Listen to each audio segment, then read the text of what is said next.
Hi, welcome to the bathtub. This is the new puppy edition of Reading Great Books in the Bathtub, and this is another again totally shameless effort at promoting the show by showing you a cute puppy we just got.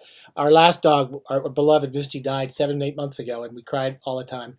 So we kept saying we weren't going to get a puppy for a long time, and we weren't going anywhere this summer. And we got this is Lucky. Lucky, say hi, and Lucky is.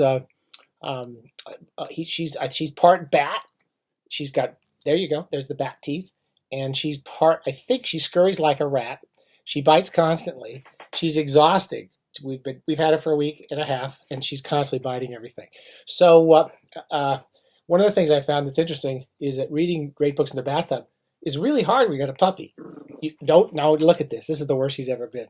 Okay, now relax, relax, relax. I'm not paying her attention. Um, the bad part is that reading great. You can't take her in the bathtub with the great books. Don't do it. I tried it. It just doesn't work. Okay, I tried to get Lucy to come in and take her. Say goodbye to everybody. This is probably the last time in a long time I'm putting you on the show because you're okay. Now you're better. Okay, ow. Okay, she's really biting now. Be careful. There you go.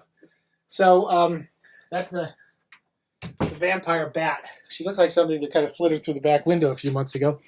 And I wanted to start with a puppy because nothing speaks puppy like George Orwell's theory of totalitarian destruction of reason and body in 1984.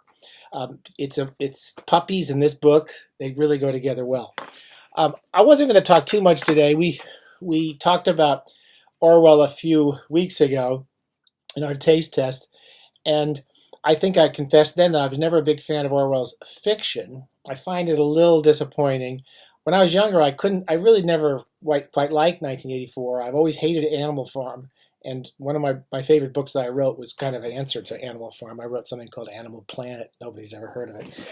And I kind of got back into 1984 when I was helping some Chinese students that Lucy was working with at the local high school, and everyone has to read 1984 in their school to learn that Stalin was bad. Basically, the book is taught like total bullshit. It's just completely mistaught everywhere that I can tell, and it's basically supposed to be against Stalin. None of the kids understood the book at all, and I read it 2 or 3 times in the past few years, and I found out what I didn't quite realize the first time is that it's hilarious. So it's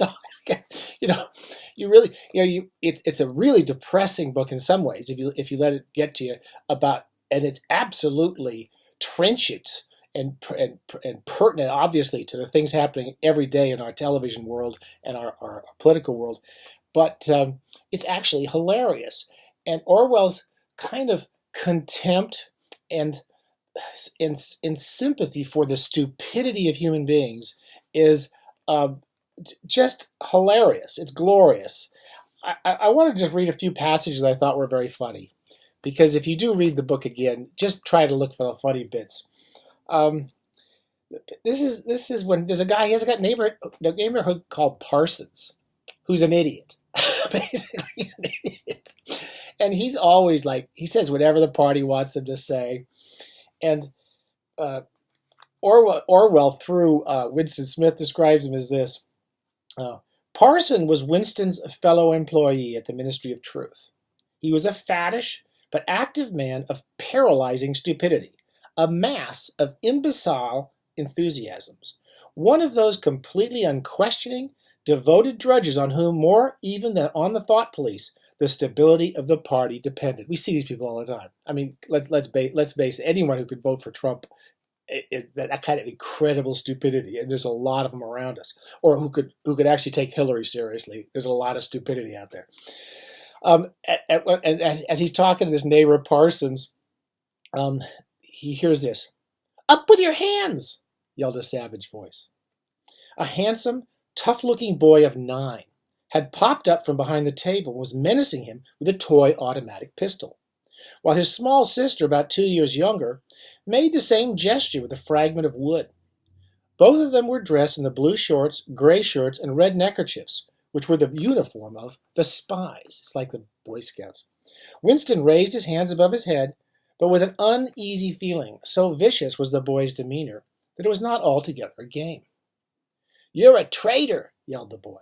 "You're a thought criminal. You're a Eurasian spy. I'll shoot you. I'll vaporize you. I'll send you to the salt mines."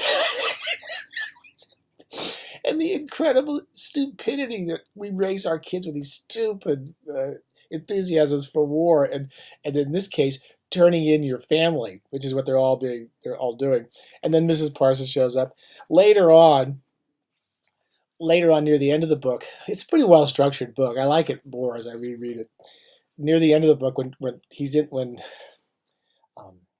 Winston is in prison and being beaten mercilessly and being manipulated and being taught to think what he's supposed to think, even though it's wrong. That's the importance of 1984. Is he meets Parsons again, and he finds Parsons in there just a wreck. And Winston asks him, "What are you in here for?" "Thoughtcrime," says Parsons, almost blubbering. The tone of his voice implied at once a complete admission of his guilt and a sort of incredulous horror that such a word could be applied to himself. He paused opposite Winston and began eagerly appealing to him. "You don't think they'll shoot me, do you, old chap? They don't shoot you if you haven't actually done anything, only thoughts which you can't help. I know they give you a fair hearing. Oh, I trust them for that. They'll know my record, won't they? You know what kind of a chap I was. Not a bad chap in my way. Not brainy, of course, but keen. I tried to do my best for the party, didn't I? I'll get off with 5 years, don't you think? Or even 10 years. He doesn't even know what he's done, and he's trying to get off, get his thing lower. Winston asks him, of course, how he got turned in, and he explains, "It was my little daughter," said Parsons with this sort of doleful pride. He's slightly proud. "She listened at the keyhole, and in his sleep he had shouted something like, 'Down with Big Brother,' in his sleep. He listened at the keyhole, heard what I was saying, and nipped off to the patrols the very next day. Pretty smart for a nipper of 7, eh?" I mean, it is. These are funny, hilarious scenes in the midst of the horror of this world they live in. The nightmare of 1984 is that it's a culture, a society which has, not unlike our own, diminished real pleasure, any type of real physical, emotional pleasure, and replaced it with work, duty, rote memorization, and information. So Newspeak is a perfect example. You take all the emotional complexity of language and you turn it into a series of logarithms about double good, double bad, minus, and a set of language in which all emotional contents are erased. And for Orwell, in all of his books and all of his essays, and we talked a bit about Coming Up for Air, and the narrator of that, George somebody, who is like most good Orwell characters, Orwell himself, privy to the pleasures of life, even if it's simply fishing, or reading a trashy novel.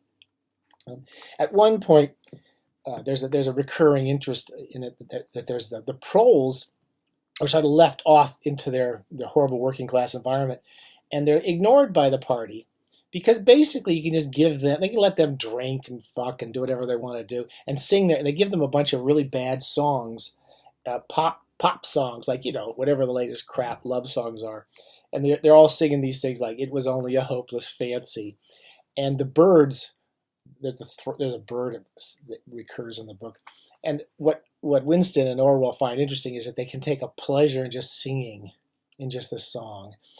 And this interest in the selfishness of human life is what really makes Orwell interesting and really makes 1984 much more enjoyable and funny than you might think it is. There's so many little passages that I like. The most important one, though, of course, is between him and Julia. The notion that they meet and they have no sort of interest in each other except physical pleasure. There's my puppy. It sounds like a car squealing down the ramps, and it sounds like she's being tortured. I'm sorry, I'm losing my listening. They're screaming downstairs. So the actual pleasure of this life that they can't have, and the sexual pleasure that Julia and Winston are having, that's all interesting in the fact that when they start to decide they're going to fight Big Brother. They're doing it just because of they like having sex, they like coffee, all the pleasures of chocolate and crappy magazines and real coffee and real sugar. The physical pleasures are always recurring in Orwell, always interest. The taste of a nice cigarette after you've had dinner, and so forth. The feel of a nice book. And at one point he says he's trying to come up with all these. Julie is a really interesting character because Winston keeps trying to come up with physical, intellectual abstractions of why they should fight Big Brother and why they should fight totalitarianism. And she says, I don't care about any of that stuff. I don't know about I don't even know what totalitarianism means or care about it. I just want to have a good time, and I'm doing it for myself. And that selfishness is what makes Winston and Julia good people in this nightmarish world. And I always think of Orwell again when I think of our bathtubs. We gotta have pleasure out of these books. There's a nice little passage right after Julia says, "I'm not interested in the next generation, dear. I'm interested in us. I'm not doing this for the future. I could care less about the next generation. I just want us to be happy." Whenever he began to talk of the principles of Ingsoc, doublethink, the mutability of the past, and the denial of objective reality, and to use newspeak words, she became bored and confused and said that she never paid any attention to that kind of thing. One knew that it was all rubbish, so why let oneself be worried by it? She knew when to cheer and when to boo, and that was all one needed, which is actually a pretty funny passage too.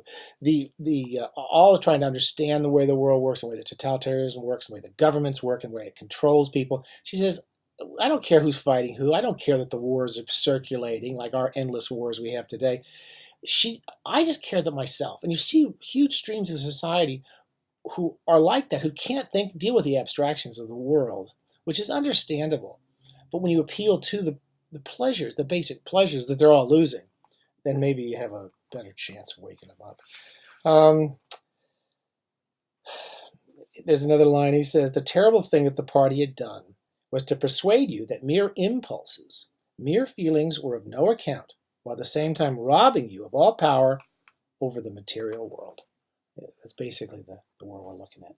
He also goes on some very funny stuff about doublethink, and I'll leave it on this, but you can't help but see doublethink all over. Doublethink is the fact that you could look at the world and see, well, war, and everyone's saying that's going to bring peace. It makes no sense. War is peace. It's ridiculous. But where people can manage to think war and peace is higher up the social ladder and governmental ladder. So the higher you get up that ladder, whether you're Obama or Trump, the higher you get up there, you can actually control two parts of your mind and think about the world at the same time. That war, you're going to go bomb that country, and peace are the same thing. And Orwell, no one presents that more clearly than he does, and no world could possibly resulted from World War II that is more in tune with what Orwell is trying to warn us of and make us laugh at. Because the stupidity is in ourselves. The stupidity of ourselves when we read them in books is, to me, the highest form of humor, and you will find a lot of it in 1984. Okay, this is the new puppy edition. A little distracted because of my actual puppy down there. I'm going to have to go boil him in stew or something like that. She's a cutie. She's learning a lot, and hopefully someday she will actually be able to relax and come join the bathtub. But don't take it into the bathtub while you're reading. I'm serious. I've tried it, and it doesn't work. All right. Happy bathing. Bye.